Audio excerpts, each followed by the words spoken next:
Hello everyone, my name is Destin Hosseini and I'll be giving you this lecture today on digital education as part of your course. I work as a learning technology specialist within MVLS and I also have taught on foundation and pre-master's programs and worked as a learning developer and a digital education consultant within higher education. So through all these roles, I've kind of used digital education in some way or another, and I'm going to talk to you about these today. So basically, in this lecture, we'll consider the following questions. What is digital education? How does it differ from the idea of education? Or does it differ at all? And if it does differ, what are the differences? As far as your own experiences, what education have you experienced through digital means? I'd like you to take a moment and just to kind of list them and reflect on them. You can include everything from CPD to training to formal education. For example, this course where you have a kind of a certificate, diploma, or a master's degree at the end. In this lecture, we're going to try and answer some of these questions and probably a few more and ask a few more as well to kind of get you to understand digital education for your own practice, especially if, for example, you might end up going on to teach. Now, to help us a bit frame our understanding of digital education, I've decided to kind of divide this into three different perspectives for consideration. These are the operational / technocratic perspective, a pragmatic perspective, and a critical perspective. I do this to make you aware of the different ways in which colleagues who work in learning and teaching and maybe training and development as well might view digital education, what it is, how it works, who does it, why they do it, who's involved, and some other questions as well. So as we go through the next 3 slides, think about, again, from your own perspective, what you have observed over the last few years, whether it's from your school years, college, or university, and so on. Think about how it's maybe changed, what you've experienced as a student, and what you've also done if you have ever taught as a kind of educator as well. So let's first consider the operational technocratic perspective. In concise terms, this perspective of digital education would mean using digital means for education in primarily technocratic terms. So in other words, this is a view that sees the educator or a learning technologist, for example, using digital means, so apps, tools, software, to create content and basic structures for learning. So it might look like this, for example. A platform like Moodle, which we use here, to host and place learning content, to structure it. And perhaps a place where students can upload assignments, or in other words, having a kind of platform that's used as a repository of resources. So kind of like a book, there's a structure, there may be some sort of structure, and it's mainly a place that students go to kind of maybe read, listen, and watch. Other examples of this kind of perspective of digital education, using email or online forums, such as the announcements forum in Moodle, to send out announcements that are basically one way. So it goes from the educator or the administrator to the students. So there's no dialogue. Another example is that an educator might use digital tools, to create content that they will then deliver through teaching to their students. So again, it's a very kind of operational, technocratic means of using technology to enhance learning and teaching. It may enhance it, it may just add to it. This is kind of where we're going with this particular perspective. Another more concrete example, for example, is using the system like Turnitin to catch potential plagiarism. So a tool is used to surveil students, to observe them, to make sure that they're doing the right thing, so to speak. Not cheating, for example. Other ways that you can see this in your practice or maybe from the past is through the use of terms such as best practices, right? Best practices are championed. Now, if we think about best practices, what does that mean? Well, to me, it means that there is, one way of doing things. That's what the best means, for example. Another way you can potentially observe this is that power structures, so the relations between educators and learners and educators, are traditional. It's top down, for example. And you can see this, you can probably observe this in some of your courses, whether you're doing them now or going back a few years. You can probably also observe them in, even things like required CPD that you have to do as part of your jobs. If you do data protection, GDPR related things, inclusivity and diversity, you can see these going through the kind of content you're working with.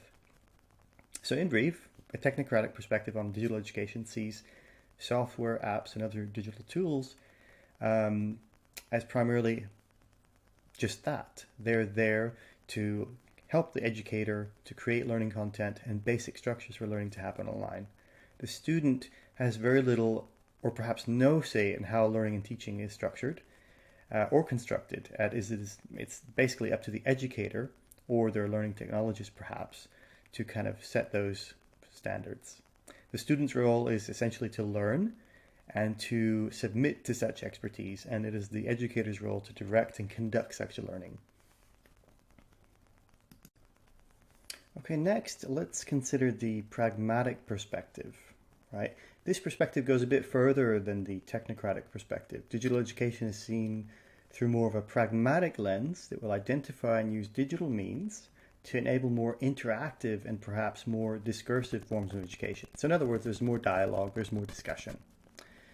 Learning and teaching might still be slightly structured, or rather highly structured, and follow a predictable, predetermined way in which the student is at the center and the educator is still the expert. The student will have more of a voice, perhaps, an agency, than the technocratic perspective allows. And I would say this goes for the educator as well. This form of digital education might include learning activities that get students to collaborate with one another with the oversight of the educator. Okay, so if we look at some of these examples, what it might look like, it might mean using a broader mixture of digital means to enable more interactive, discursive forms of education. Now, what I mean by this is a technocratic operational perspective would say, okay, here are the tools we have. I will give these to you, the educator. You have to use these and you can't use anything else. Within the pragmatic perspective, we would recognize that perhaps, some of these tools may not be the best. So for example, we use Office 365 for certain things, but they may not have all the answers, that particular suite, so we might have to look elsewhere.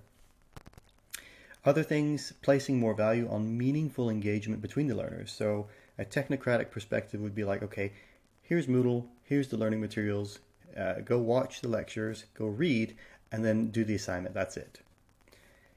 In a more pragmatic perspective, we would give students more of a voice and agency in their learning, and we would include more active learning and meaningful engagement. So what this means is we'll integrate activities that learners either engage with, demonstrate and perform that engagement, and this could be collaborative work or, many different kinds of means. There's so many to list. There's so much information and research out there. But the point is, they're not just merely passive learners. They're not just soaking up the information that you're giving to them. They're actively manipulating the kind of information, working with it, maybe even constructing a little bit. Yeah, they're making things that demonstrate their learning, which, if you think about it, makes it a little bit more exciting. It can. Also, power structures, again, it might be slightly more shared. So the teacher is still the expert, so to speak, and the students are at the center, but there's a bit more interaction between them, and the students may have a bit more kind of agency and power over their own learning. So to kind of sum up, in the pragmatic lens, the educator is still present and directive in how learning takes place, but they have more voice, more agency, and digital education is then kind of created in such a way that allows for more meaningful, engaging activities. Learning may be still top-down structured, but students are doing a bit more. It doesn't mean they're busier. It just means that what they're doing is more meaningful to not only the, for example, learning outcomes, but also for themselves as learners. So now let's take a look at the critical perspective of digital education. This perspective goes further and deeper than the previous two. Digital education, seen through this lens, is one in which education is more dialogic and critically engaging. Reflection is key, and so is critical reflection. This is how it look. Learning will almost always be dialogic in nature. The underpinnings of this will make visible the realities and equities around the topics at hand. This educational perspective is one also underpinned by the ideas of openness, hope, and community. So what this means is we will look at systems, processes, and structures that often form the objects of inquiry, because it seeks to illuminate the taken for granted and or hidden underlying ideas and assumptions that underpin and undergird knowledge. So in our case, what underpins the kind of education or digital education that we might want to do? As such, for example, online discussions, of course, readings or texts will represent this dialogic nature, whether discussions are live or asynchronous. So, for example, in discussion forums online, or chat threads. This process is likely to be a shared collaborative process in which the development of critical thinking is done through developing a critical learning community, as this is central to the course. Students may be allocated roles, at least initially, or asked to volunteer for roles in which they suggest a topic for discussion and or something that interests them, which they can then lead a discussion on. So as you see, power is kind of given to the students. They are going to be teachers, so to speak. They're going to be peer teachers. So the educator is still present through the learning journey and strives to create a learning community in which the learners take an active and critical role in their education for themselves and each other. Just some examples. Self-check quizzes may serve to assess students' learning, though ultimately a more critical stance will allow self-checks to give students an opportunity to check what they know and opportunities to extend their learning. So for example, if you're doing a quiz on Moodle or somewhere else, it won't be a simple ABC type multiple choice quiz. It'll be a ABC, okay, now how sure am I of the answer to number 1, right? They'll reflect on that. Obviously, these quizzes will be much smaller because the idea is to not only get them to test their knowledge, but reflect on it and then say, okay, I know this, I'm confident in this, but I'm not so confident in that. Other examples, reflection and reflective inquiry may very well be and probably should form a part of any activity that they're doing, right? For example, students, again, as I said, may be asked to demonstrate, or rather write, how certain they are of an answer. Now, they can do this to themselves privately or to you as the educator so that you can maybe kind of guide them a bit further once you've seen that. As an educator yourself, you will approach software, apps, and tools with a critical mind that questions the use of such tools in order to understand the affordances and implications of using such tools for education through digital means.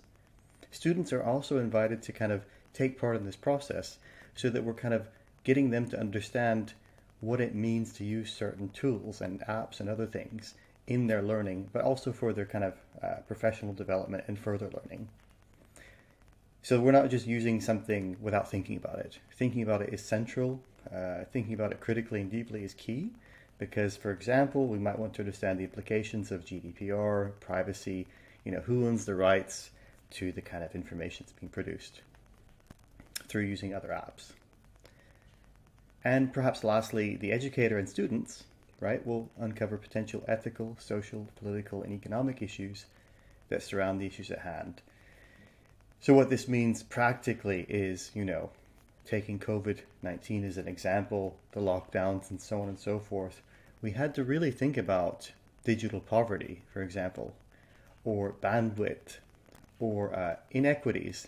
For example, someone may not own a laptop with a webcam, right? They may just have a desktop. They may just have a tablet that may or may not have a webcam, just as an example. So we had to think about all these different things when creating, activities. Not necessarily for online distance learning courses, but definitely for those that shifted online and for those who may end up actually learning and teaching online more regularly and more through kind of blended means. Okay, so just to kind of summarize, why do these perspectives matter? Well, they matter because of these three reasons. We will find each of these, or a mixture of these, in education more broadly. You've probably experienced a mixture of these throughout your course or throughout previous courses. And taking the digital out of it, you will still have experienced each of these type of education. In digital education, learning and teaching online, blended, asynchronously, live, whatever, these still matter because they will kind of give us pathways and how we kind of construct learning and teaching and what we do. So are we holding the students' hands the entire way? Are we facilitating? Are we getting them to think for themselves, rather, sorry? Or, are we doing a mixture of these? Probably we'll end up doing a mixture. It really depends on what you're doing. Other reasons, these are often sources of conflict and collaboration between teaching staff and, administrative staff. Doesn't matter. These are sources of conflict and collaboration, and that's a natural part of, working in learning and teaching. We'll have different ideas, you'll come across different ideas, different ways of knowing, different ways of working. This all has to do with inclusivity as well. Also, these perspectives can frame how you as educators and allied professionals view digital education. What does it mean to you? What does it mean for your students? How are we going to design it? How are we going to develop it? Also, it gives us, different perspectives to draw on to inform our knowledge and practice. So that, for example, if we go into a new teaching role, say that there's been teaching done for a few years, and you come in, you're like, oh, what's this? Okay, we might want to change some things, and here's a few reasons why. So this can also kind of give you a kind of lens or a few lenses to analyze what you're actually doing so that you can create digital education opportunities, whatever they are, for your students that you might end up teaching. The other reason is perhaps if you look at the literature, and when you do, you'll see these kind of different perspectives embed a lot of what is being said. And these are more or less different schools of thought. They do merge, and they're kind of fuzzy. They kind of merge with each other in some certain respects, but you will see them and you will come across them. And it's good to also know, where do you stand? How do you see education and digital education more generally? Really think about that. Have some coffee with a friend or tea and just have a discussion about what do you think this is all about, because that's how you'll kind of be able to articulate what you think digital education is all about. Or if you're more introverted, just take a piece of paper on e-paper or real paper and then just write some thoughts out. Okay, and to kind of wrap up, I want to give you some teaching ideas for digital education. Now, there are so many out there. This is literally the tip of the iceberg. Discussion forums are probably the oldest form of digital education. They are probably the most loathed as well. However, it depends on how you set them up. If they are clearly linked to the assessment, and you clearly state to students what they're doing, why they're doing it, what you want from them, and how it will inform their own knowledge, they will take part. Just an anecdote, I'm a doctoral of education student. In my first course on critical reflection, which I think you will have a course on, or you already have had a course on with Sam Fontaine, we had a lot of forums. They were all designed to help us with the assessment, because the assessment was about critical reflection on our practice. In hindsight, I did quite a lot of those forums in a good level of depth. But had I done that much more, the way our assessment was structured, we were able to copy and paste, and of course change what we had done from those forums into our assessment. Because again, remember that particular assessment was about reflection, critical reflection on professional practice, so something highly personal. That scaffolding enabled us to really get to grips with our first kind of wading into doctoral studies, our first assessment, right? And so you can imagine the kind of anxiety, pressure, and so on. So that's just an example. Make sure it's linked to the assessment. Podcasts. I personally love these because they're creative, they're collaborative, they're discursive. So there's lots of discussion, dialogue. There can be a bit of debate as well. Most of the tools and technology are out there. One example that I've used for creating podcasts is Zencastr. Some people use Zoom. I don't prefer it because I prefer Zoom for face-to-face video. So podcasts, go look at those. See how they're used in higher education and in education generally. They're very creative. They're fun. Now, another alternative podcast is, for example, videos. So collaborative videos, maybe like a scavenger hunt, or kind of a something you might have students do where they're actually going around filming different things, within reason. Portfolios have been very popular for a number of years. They're popular in many professions. They are usually critical, reflective, and evidence of development. I won't go too much into depth there. Journal clubs, you probably have these already. There's different ways of doing these. One of them is using WordPress, but there's also many other ways. Obviously, they're also collaborative. You divvy up the roles, you create the roles, make them very clear what they're going to do, if they're going to rotate these roles, for example, and then there you go. They can do that for an entire academic year. And at the end, they'll have this nice journal, this nice thing that they've produced that demonstrates their knowledge. Polls and surveys are great for face-to-face, even for asynchronous. Have a look at Mentimeter. You can either sign up for a free account or you may have access through our university. But it's a really good visual way of engaging students. There's lots of different types of questions as well. And the last one, again, certainly not least, is social annotation. This is where we take documents that are online, ebooks, journal articles, websites, and we annotate them together. Have a look at that. See what the potential rather is of using social annotation. That's really it for this lecture. I hope you've enjoyed it. It's my first lecture, so it's been a good learning experience for me too. Thanks very much.